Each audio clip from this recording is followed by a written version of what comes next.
of the writing that you've done. And I guess what I'm also asking is, what's the, so I hear from your answer, you know, we have to actually talk to not just the publishing industry, but we have to really reconceive, just like we're reconceiving things like social media. And we have to really reconceive how to use a book format and get to the interesting part earlier.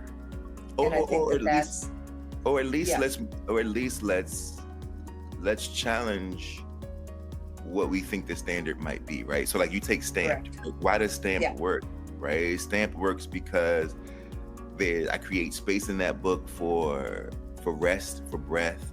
I play around with the size of the fonts, right? If I know that young people are looking at social media, I know I can't beat social media. So I have to learn something from social media, which is how do I play around with stimuli, right? And do it on the page in book form. Same with Long Way Down, right? Moving the language around to create more of an interesting experience in relationship with the novel so that they feel like they're engaging in something that feels like theirs or of the time, right?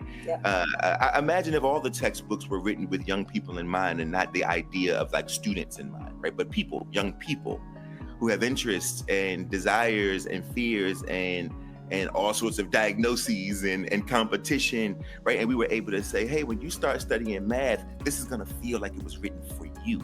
When you start studying social studies, it's gonna feel like it was written for you, like with you in mind. Exactly. And I think everything that I make, I'm thinking about, you know, look, my colleagues, we argue all the time about sort of the navel-gazing idea that we write for ourselves.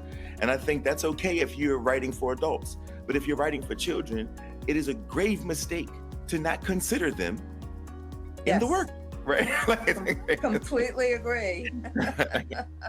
I write for them. I couldn't have said it better myself. Because if you don't, I mean, what we are learning, look, we spent 25 years from No Child Left Behind to now saying that the way in which you motivate kids is by test scores.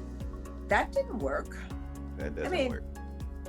Frankly, if people had talked to teachers in terms of No Child Left Behind, they would have gotten that. Teachers do in-school tests, you know, in classroom tests all the time, but that's not what motivates kids. We have to engage kids